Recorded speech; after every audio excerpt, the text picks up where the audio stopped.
வணக்கம் நண்பர்களே, இது உங்கள் ஷேடோ சிக்னல். மறக்காமல் சேனலை சப்ஸ்கிரைப் செய்து ஆதரிக்கவும். இப்போது நம்முடைய கதைக்குள் செல்லலாம். இதுவரை திருவண்ணாமலையில் ஒரு விடுதியில் உரிமையாளர் யாருக்கும் கொடுக்காத அறை எண் 207. அந்த 207ஆம் அறையின் சாவியை கார்த்திக் கொடுத்து விட்டான். அதற்கு பிறகு என்ன நடந்தது என்பதை இந்த காணொளியில் பார்ப்போம். கார்த்திக்கோ உடம்புல ரத்தம் குளிர்ந்த மாதிரி ஆயிடுச்சு. என்ன மேடம், நான் இப்போதான் வந்தேன். டோர் திறந்தது. அந்த குடும்பம் எல்லாம் ஒரே மூலையில் நின்னு குலுங்குறாங்க. Bathroom door open. ஃப்ளோர் முழுக்க நனைந்து இருக்கு. டேப் டைட்டா க்ளோஸ். லீக் எதுவும் இல்லை.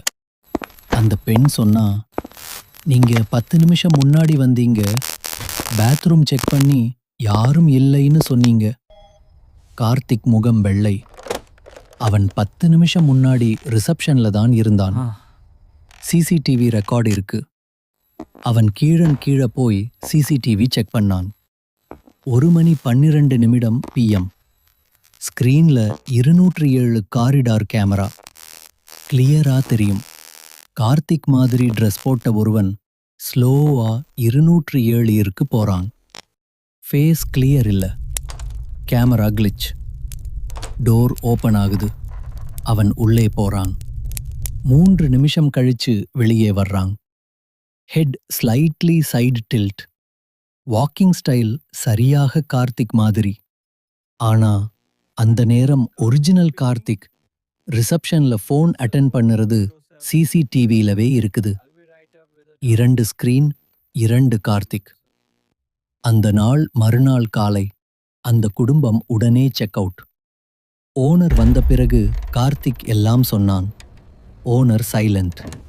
பிறகு மெதுவா சொன்னார், 2 வருஷம் முன்னாடி அந்த ரூம்ல ஒரு ஆள் தற்கொலை பண்ணிக்கிட்டான். அவன் பெயர் கார்த்திக். அந்த நாள் முதல் 207 ரூம் மீண்டும் பூட்டப்பட்டது. ஆனா லாட்ஜ் ஸ்டாஃப் சொல்வாங்க, இரவு 1:12 காரிடார்ல கேமரா கிளிக் ஆகும். டோர் ஹேண்டில் சத்தம் வரும். ரிசப்ஷன் ஃபோன் ஒரே ரிங் அடிக்கும். எடுத்து பேசினா சைலன்ஸ். இதெல்லாம் கதைன்னு நினைச்சுக்கலாம். ஆனா அந்த லாட்ஜ் இன்னும் இருக்குது. 207 இன்னும் ரெண்ட்டுக்கு விட மாட்டாங்க. நீங்க லேட் நைட் லாட்ஜில் ஸ்டே பண்ணும்போது ரூம் நம்பர் செக் பண்ணுங்க.